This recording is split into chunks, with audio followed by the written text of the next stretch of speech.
Muy bien, en esta ocasión, vamos a estudiar el capítulo correspondiente a ondas, como suele llamarse, pero de manera más general le podríamos llamar fenómenos ondulatorios. Los fenómenos ondulatorios de la física son aquellos fenómenos o eventos naturales en los cuales se presenta cierta periodicidad, como por ejemplo cuando vemos las olas del mar, ¿no? Las olas del mar puede decirse que son ondas porque son fenómenos que tienen cierta repetición, ¿verdad?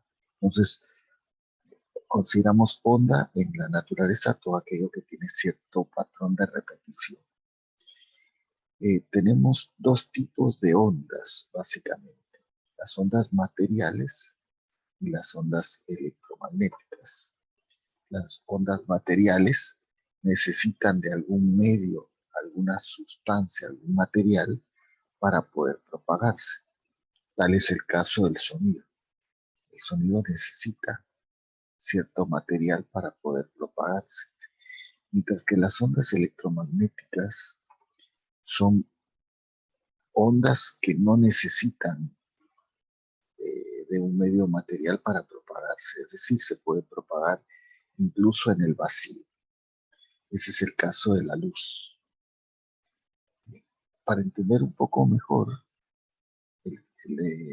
cada una de estas ondas, pues vamos a ver en primer lugar que el sonido se suele estudiar al principio como una, con una analogía que se conoce como la analogía mecánica del sonido, que nos dice que si yo tengo acá una fuente emisora de sonido como un parlante, por ejemplo, y acá tengo a una persona que está percibiendo el sonido que sale de este parlante, yo podría pensar que el, el aire que hay entre el parlante, o sea, la fuente sonora, y el receptor, que sería la persona, ese aire está constituido por moléculas que se comportan como pequeños resortes.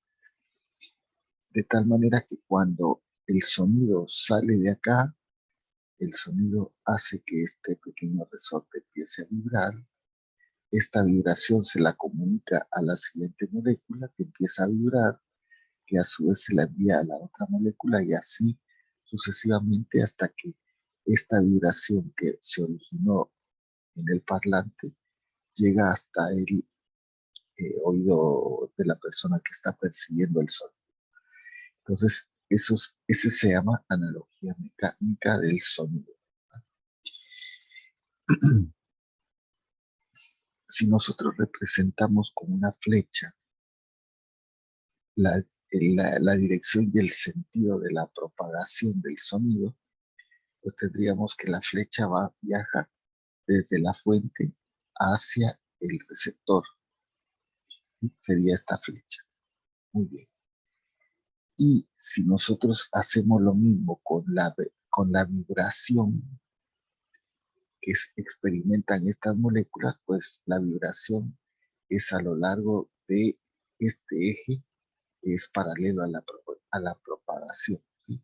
Las moléculas están vibrando en este sentido y en esta dirección.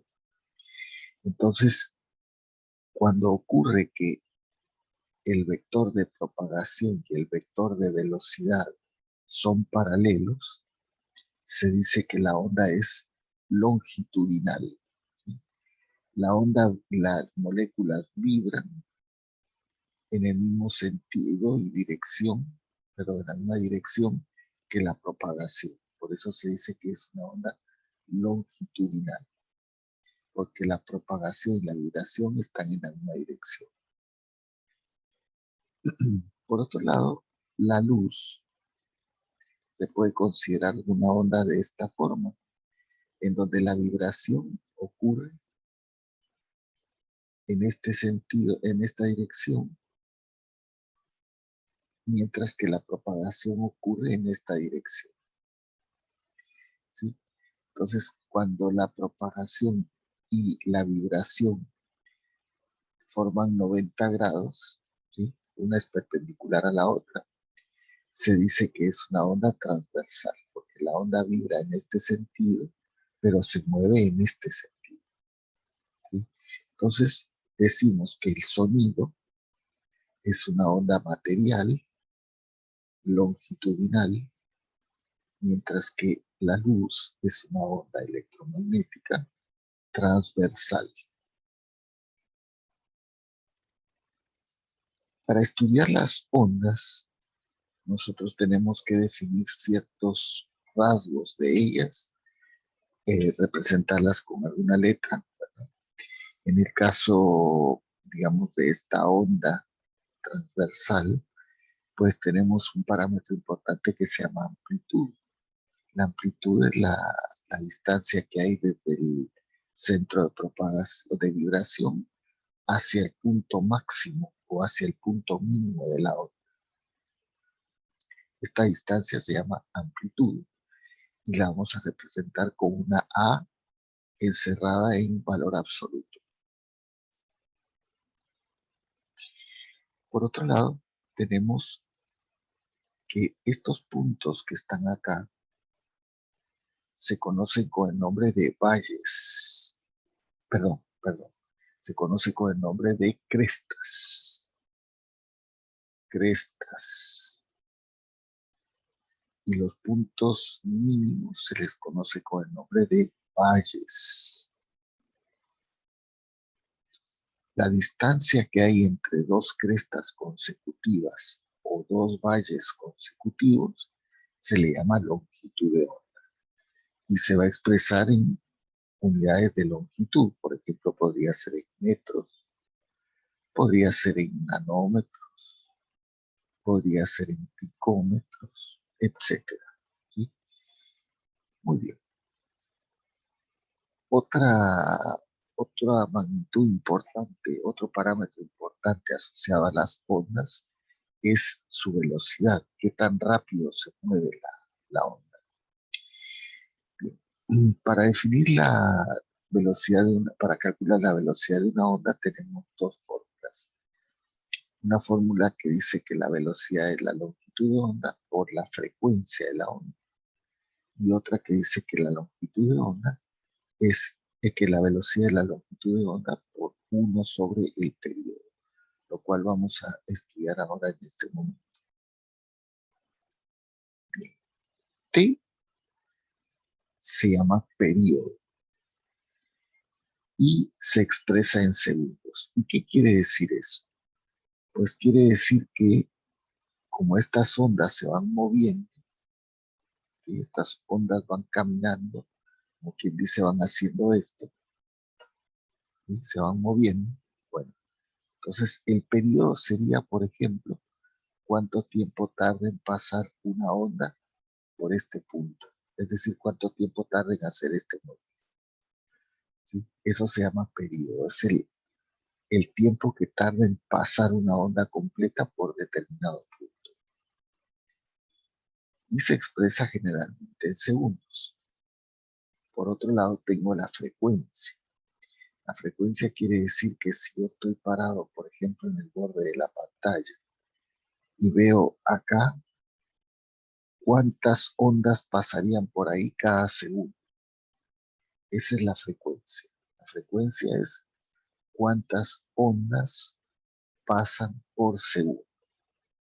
Frecuencia, ondas que pasan por segundo. Muy bien. Y la unidad para la frecuencia se llama hertz. Un hertz querría decir que está pasando una onda cada segundo.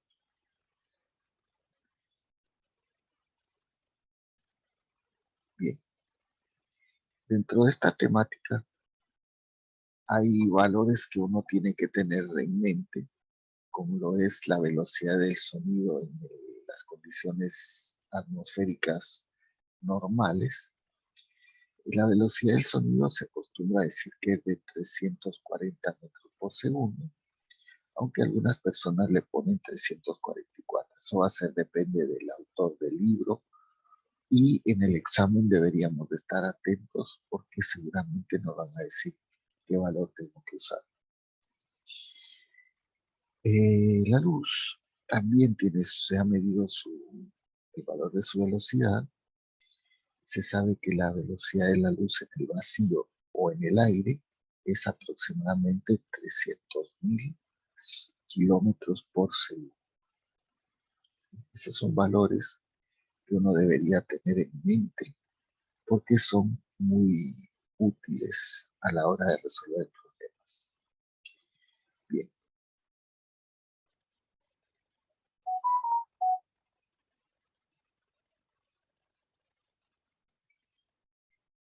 pasemos al primer tipo de ondas, que es el sonido, las ondas mecánicas. Bien, del sonido, básicamente nos interesa entender un par de cosas, dentro de lo cual tenemos lo que se llama el nivel de sonoridad, aunque a veces le llaman nivel de sensibilidad. Bueno, veamos cómo se calcula esa cantidad y luego vamos a ver de qué se trata este valor. El nivel de sonoridad se calcula como 10. Estas son las unidades que se llaman decibeles,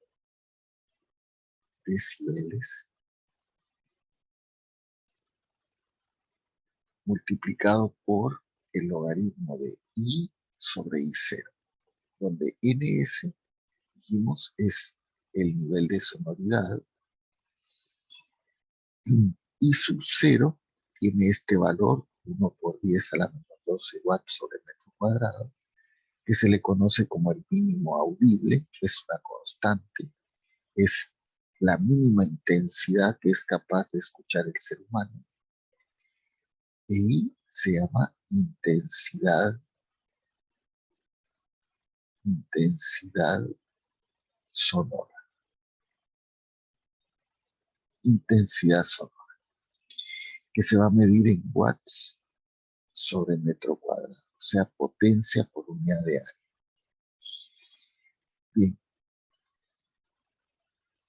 vemos acá un problema. Dice, en una calle se ha medido que la intensidad sonora en la hora pico es de 1 por 10 a la 5 watts sobre metro cuadrado. Calcule el nivel de sonoridad de esa calle en ese momento. Bueno, entonces usamos la fórmula.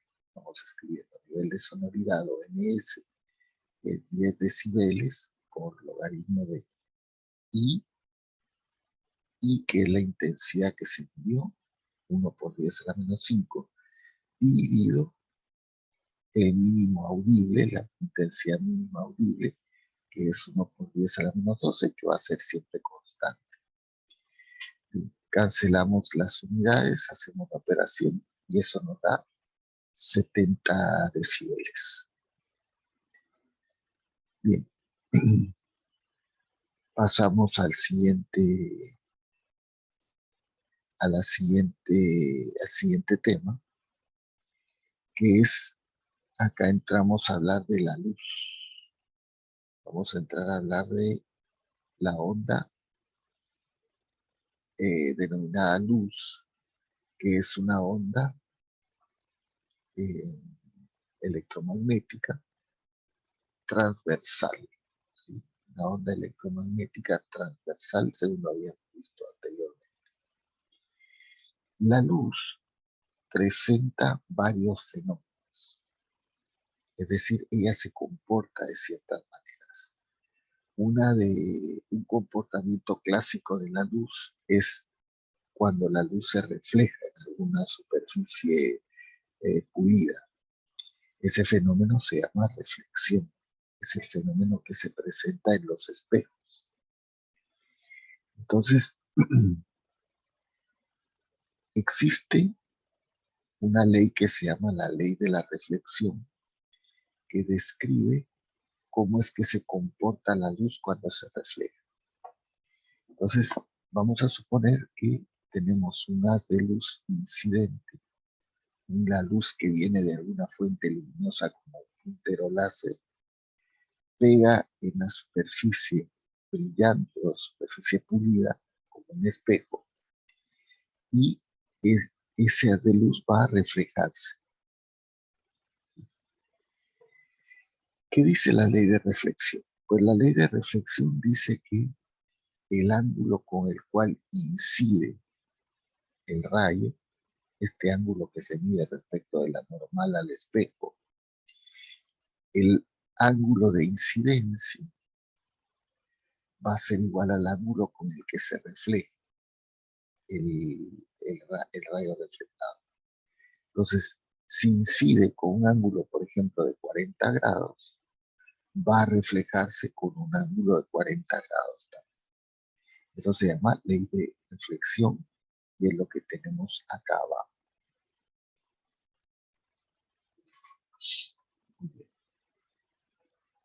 Por otro lado, otro comportamiento importante de la luz se le conoce con el nombre de refracción. Refracción. La ley de refracción, la ley que describe el fenómeno de la refracción, se llama ley de Snell, ¿sí? Ley de Snell, o a veces le dicen ley de Huygens-Snell, porque los dos científicos descubrieron la misma ley en de diferentes formas. ¿Qué es la refracción?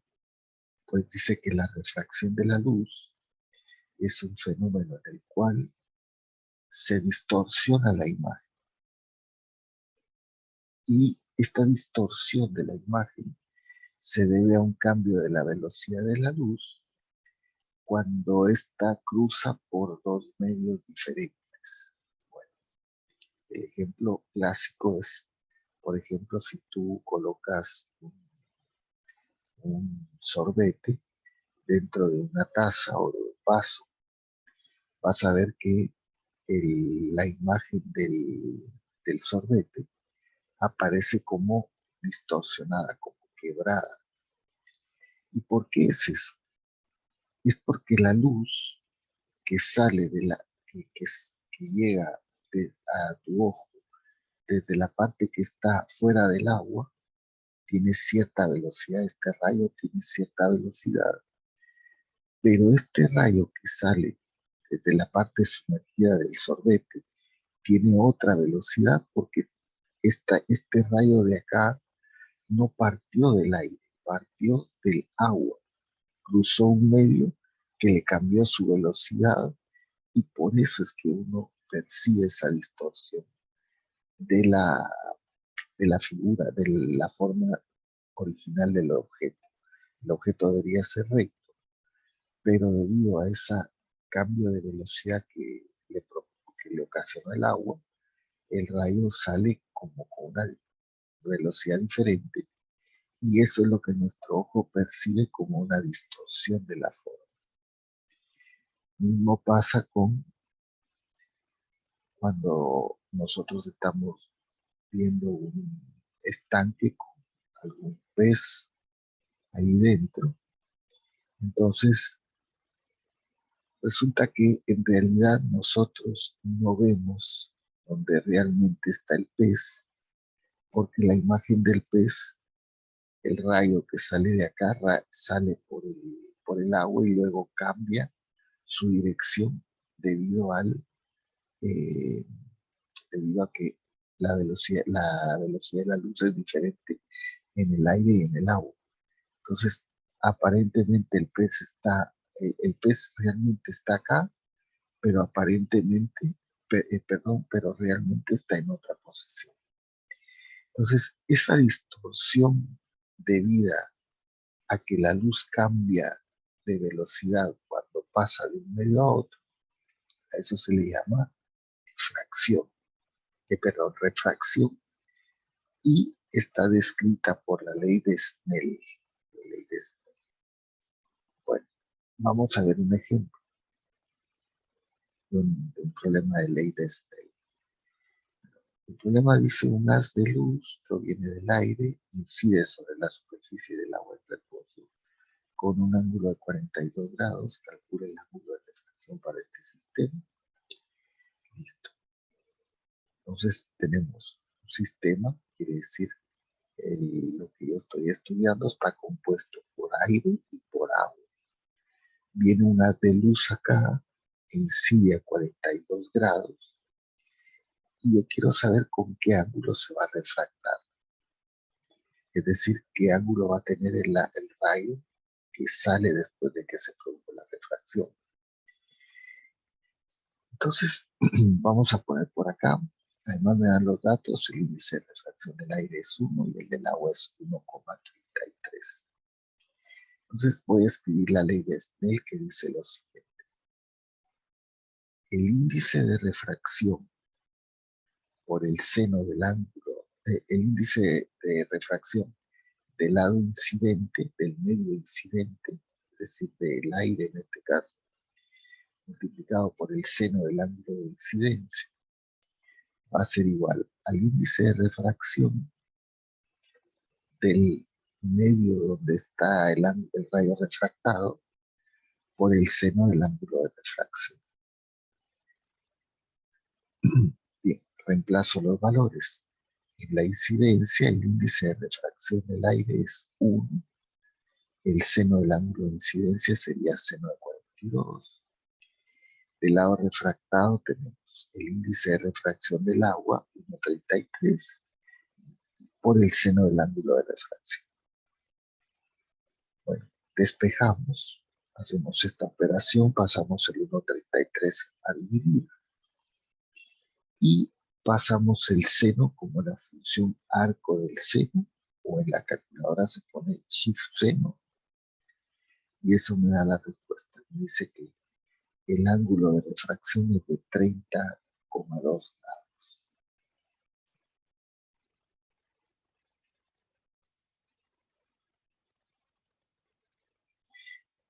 Bien, entonces cuando uno va a estudiar la refracción, la ley que debe de seguir es la ley de Snell, ¿verdad? Donde N significa índice de refracción.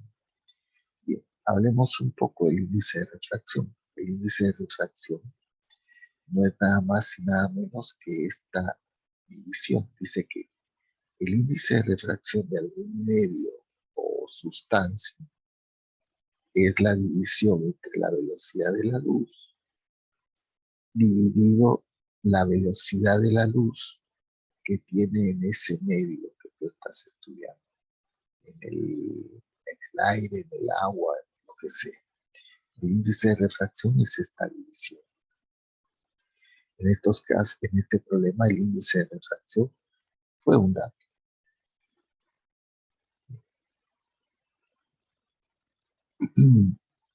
Vamos a pasar al siguiente tema,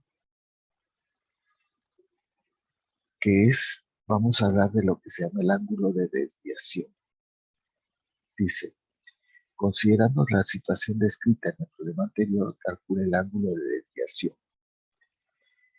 Entonces sabíamos que el ángulo de incidencia era 42 grados.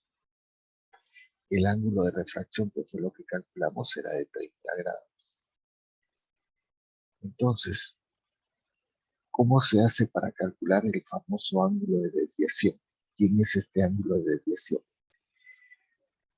Para saber quién es el ángulo de desviación, voy a tomar el rayo incidente y lo voy a prolongar con esta línea discontinua. El ángulo de desviación es el ángulo que hay entre el rayo refractado y estas líneas punteadas que son la prolongación del rayo original. Eso se llama ángulo de desviación. Y la fórmula para calcular el ángulo de desviación es el ángulo de incidencia, que es 42, le voy a restar el ángulo de refracción, que es 30,2, y eso me da 11,8 grados. Esa es la respuesta.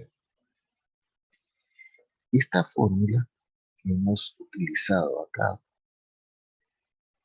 se cumple siempre y cuando el ángulo de incidencia sea mayor que el ángulo de refracción, como en este caso. El ángulo de incidencia era 42, que es mayor que el de refracción, que es 30,2. Si nosotros tuviéramos el caso opuesto, en que el ángulo de incidencia es menor que el ángulo de refracción, el ángulo de desviación se calcularía como ángulo de refracción menos ángulo de incidencia.